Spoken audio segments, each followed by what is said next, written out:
You wake up before sunrise, not to shouting, not to battle, but to silence. The kind of silence that feels wrong, heavy, expectant. You step outside your home and immediately notice what's missing.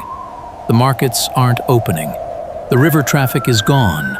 The streets of Baghdad, the loudest city you have ever known, are holding their breath. You look toward the city gates. They are closed. And far beyond the walls, beyond the fields, beyond the horizon, something enormous is waiting. This is not the story of emperors or generals. This is the story of what it felt like to wake up inside Baghdad on the day the world ended.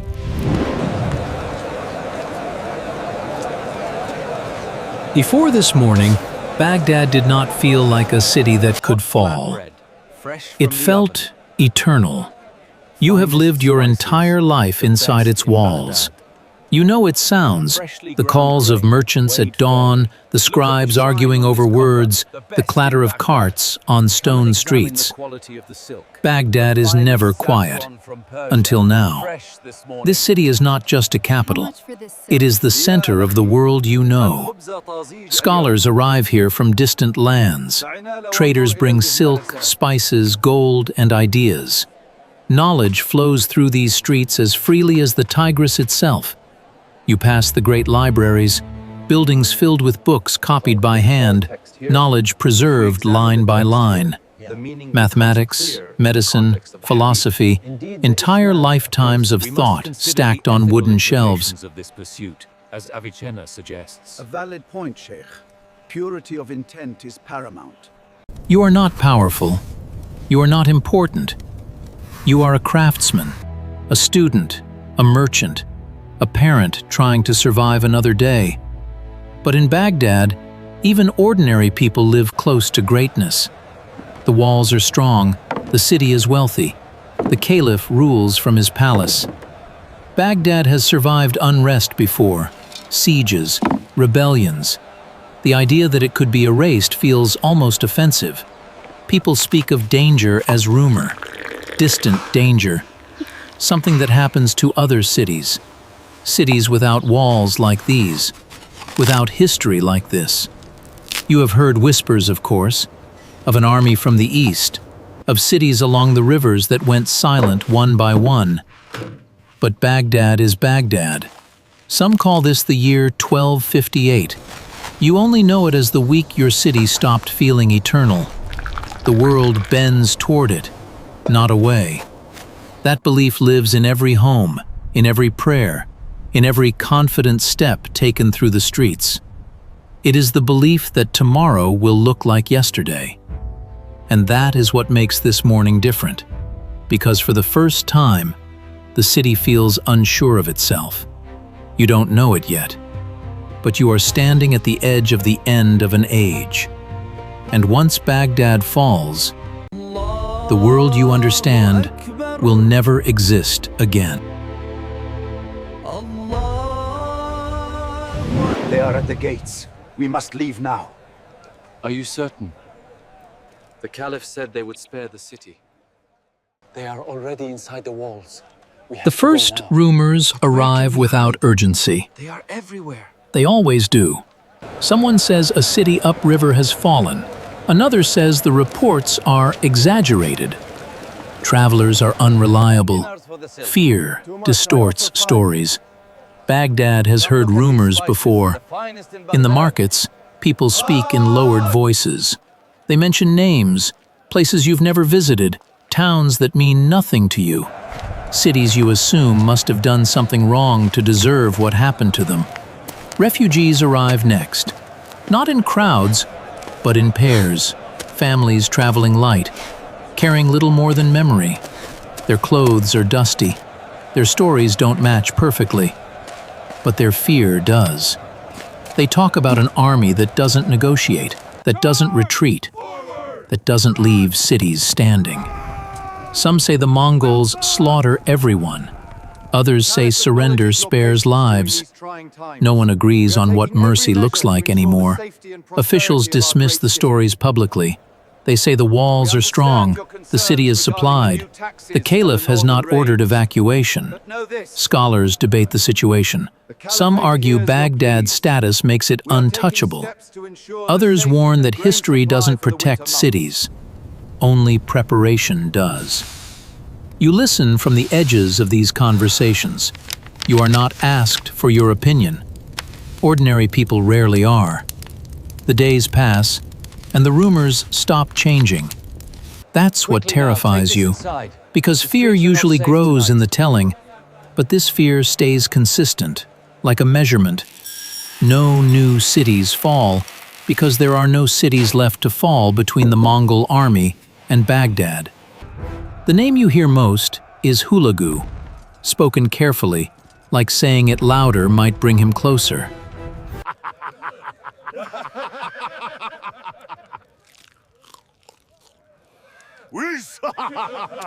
That's when denial begins to weaken. Not because of panic, but because of repetition. The same names, the same outcomes, the same silence that follows. One morning, you notice fewer traders arriving at the gates. River traffic slows. Guards stay longer at their posts. The city is still alive, but it feels like it's listening. أعوذ بالله أستغفر الله أستغفر الله يا ذا الجلال والإكرام. At night, you hear prayers spoken louder than usual. Doors close earlier. Lamps are extinguished sooner. People begin to store food without admitting why. You still tell yourself that Baghdad will be spared. Everyone does. Because accepting the truth would mean admitting something unthinkable, that the greatest city in the world might soon become just another name whispered by refugees. And when fear finally arrives, it doesn't announce itself. It settles in slowly, like dust in the corners of the city. And by the time you realize it's no longer rumor, the army is already too close to outrun.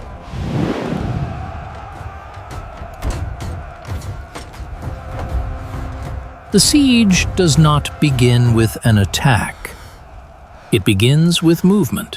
One morning you climb to a high point in the city, a rooftop, a tower, and for the first time you see them. They are not rushing, not shouting. They are spreading out. Lines of riders moving into position, camps forming with practiced speed, siege engines assembled as if this place has been measured before. The Mongol army does not surround Baghdad in panic. It closes around it the way a hand closes around something it already owns. The gates are sealed. No one leaves, no one enters. The world outside the walls vanishes in a single afternoon. At first, there is still hope. The walls are strong, the defenders are many. The city has supplies. Then the machines begin to speak.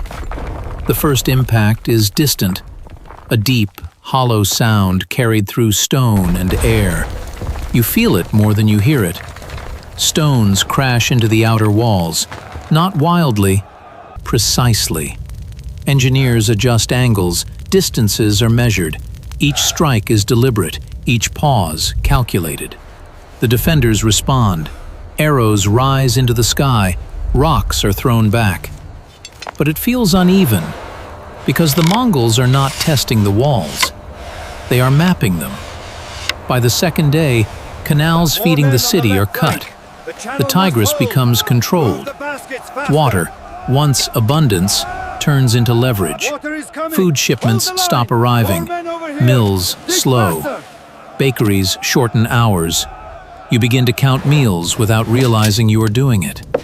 At night, the city does not sleep. The walls groan. Fires burn in distant camps. The sound of construction never stops. You realize something unsettling. The army outside is not tired. They are rotating units, resting, eating, preparing. Inside the walls, exhaustion begins to spread. People stop asking if Baghdad will be attacked. They ask when the walls will fail. Messengers attempt to leave the city.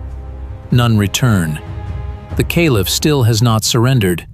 Negotiations are discussed, delayed, reconsidered. Every hour without a decision tightens the siege. And that is when you understand the truth no one wants to say out loud. This is not a battle. It is a process. The Mongols are not here to defeat Baghdad. They are here to finish it. And once a siege reaches this stage, the city's fate is no longer decided by courage, faith, or walls. It is decided by time.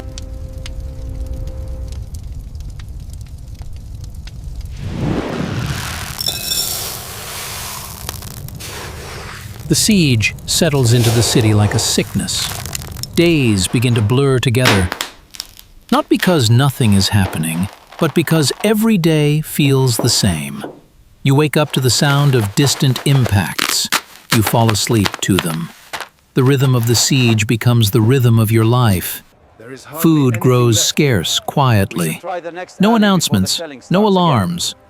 Portions simply shrink. Bread is thinner. Meals are delayed. Children learn to eat less without being told why. You hear people argue in the streets, not shouting, whispering, about prices, about fairness, about who deserves what. Markets still open, but they feel different now. Less noise, fewer smiles, more watching. You begin to count time in necessities, how much water remains, how long the grain will last, whether the lamp should be lit tonight or saved for later. At night, fear grows louder. Walls block sound during the day, but at night, every noise carries. You hear the siege engines working, wood creaking, stone shifting. You imagine hands building something meant to break you. Families stay inside longer. Doors remain closed. Conversations lower. Patience and strength. There is no God but you. We seek refuge in your mercy. Ya Latif, Ya Latif. Ya Rahman. Astaghfirullah. Children are told not to ask questions. Prayer fills the city, louder than before, more desperate. People pray not for victory, but for survival. And still, nothing happens. That waiting becomes its own punishment, because when nothing happens, your mind fills the silence with possibilities. You imagine the walls breaking. You imagine soldiers in the streets. You imagine choices you hope you will never have to make. Some people prepare to flee, even though there is nowhere to go. Others hide what little they have. Everyone prepares in secret. Trust begins to thin. Neighbors watch neighbors. Not out of hatred, but hunger. You realize something slowly, something no one announces. The siege is no longer outside the walls. It is inside homes, inside thoughts, inside every decision you make. And that is when waiting becomes unbearable. Because the worst part is not the fear of dying. It is the fear that when the moment finally comes, you won't recognize yourself anymore.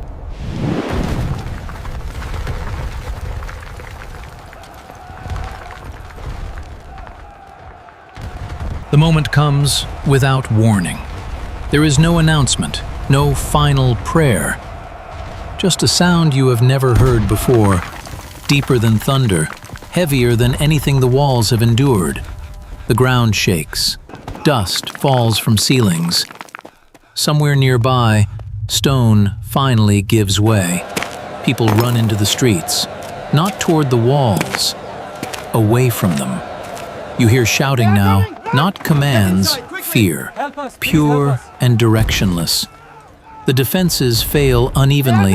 One section collapses, then another. No single moment marks the fall. It happens everywhere, all at once. You don't see the enemy at first. You see neighbors running, doors slamming, people carrying whatever their hands can hold. The city's order dissolves faster than you imagined possible. Streets that once followed rules now follow instinct. You turn corners you have walked your entire life, and they no longer feel familiar. Somewhere behind you, the sound of hooves and boots mixes with the breaking of doors. The Mongols enter Baghdad the way they enter every city, systematically. They do not charge blindly. They move in units, clearing, securing, advancing. You hide where you can, behind walls, beneath staircases, anywhere that might delay discovery by a few more seconds. Time fractures. Minutes feel endless. Hours pass without meaning. You lose track of who is alive and who is already gone. Baghdad is no longer a city. It is a series of moments, running, stopping, waiting. The sounds grow closer, then farther.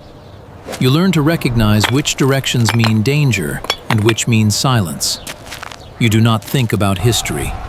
You do not think about empires. You think about breath and space, and whether the next sound is meant for you. This is how Baghdad falls, not as a single tragedy, but as thousands of small ones happening at the same time. And when night finally comes, the city you wake up inside no longer exists.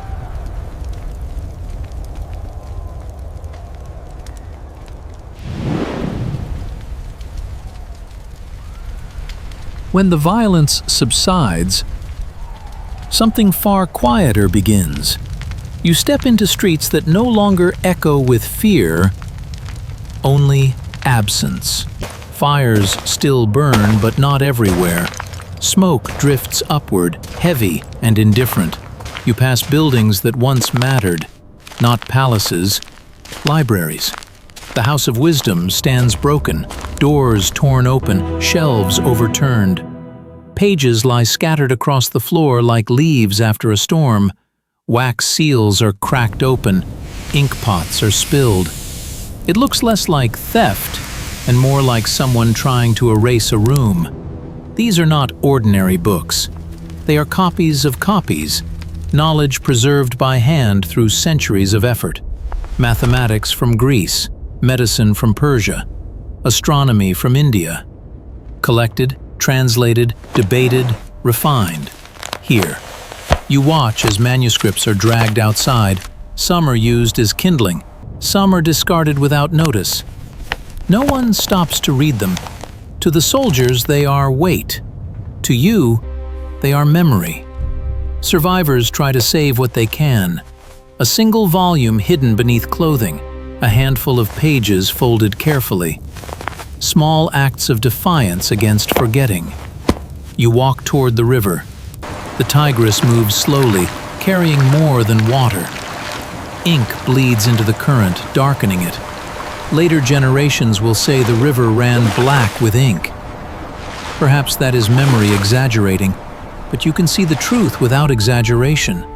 Words are dissolving, ideas are vanishing. Not burned in a moment, but erased page by page. No announcement marks this loss. No lamentation is recorded. History does not pause to acknowledge what disappears. You realize something unbearable. Cities can be rebuilt. Walls can rise again. But once knowledge is lost, it is gone forever. The scholars who understood these texts are dead or scattered. The context is broken. The questions they were answering will be asked again centuries later, as if for the first time. Baghdad is no longer the place where the world gathers to think. It is the place where the world forgot what it already knew. And as the smoke thins and the river carries its dark burden away, you understand that this destruction will echo far beyond these streets. Because what was lost here was not just Baghdad's future. It was part of humanity's memory.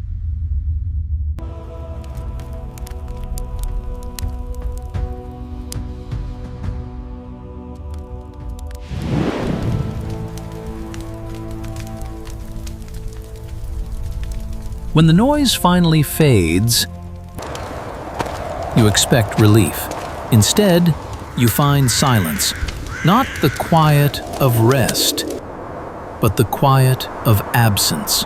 You step into the streets cautiously.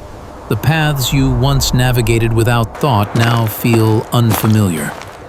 Buildings stand, but they do not belong to anyone anymore. Doors hang open. Shops remain untouched, not because they were spared, but because no one is left to open them. Bodies lie where people fell. You do not count them. Numbers would not help you understand what has happened.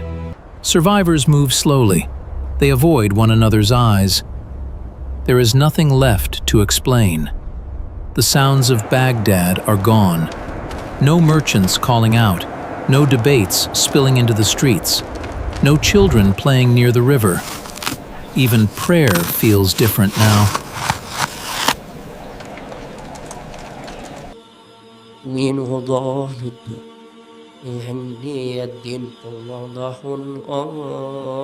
You listen for authority, a voice, an order, a signal that life should resume. Nothing comes. The caliphate is gone. Administration has vanished. Survival is no longer organized. It is individual. People search for family members who will never answer. Others gather the few who remain and say nothing at all. Grief has no language left. You walk past places that once defined you. The school where you learned, the market where you worked. They no longer recognize you. Baghdad still exists on the map, but it no longer exists as a center of anything. It is no longer a place people travel toward. It is a place people pass through carefully or avoid altogether. You realize something slowly, something unbearable. You survived the fall of Baghdad, but survival is not victory. It is witnessing. And witnesses carry silence longer than they carry hope. As night falls again, the city remains still, not because it is at peace, but because it has nothing left to say.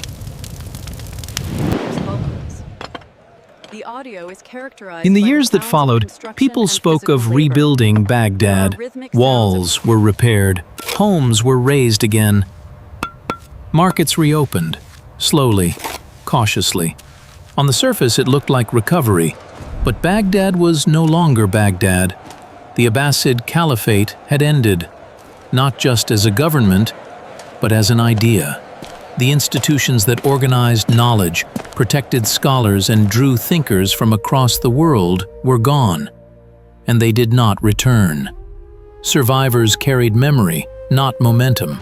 The scholars who had debated here were dead, displaced, or silenced. Their students scattered, their libraries erased. Knowledge does not rebuild itself. It depends on people, continuity, and protection. Baghdad lost all three. Trade routes shifted, power centers moved elsewhere. The world adapted without returning. Other cities rose, other cultures flourished. But something had been interrupted: the steady accumulation of thought, the patient conversation across generations, the idea that knowledge could survive politics, war, and time. What happened in Baghdad was not unique in violence, it was unique in consequence. Because when a city that holds knowledge falls, humanity does not simply lose a place, it loses continuity. Centuries later, historians would try to measure the loss. Numbers would be debated, accounts questioned, legends separated from fact. But the true loss cannot be quantified. It lives in questions never asked, in discoveries delayed by centuries, in ideas that vanished before they could change the world. Baghdad never recovered because what was destroyed was not infrastructure, it was memory. And memory, once erased, does not rebuild. You woke up inside Baghdad on the day it fell. But the world that ended that day did not belong only to the people inside the city. It belonged to all of us. And somewhere, the river keeps moving, carrying what words it can.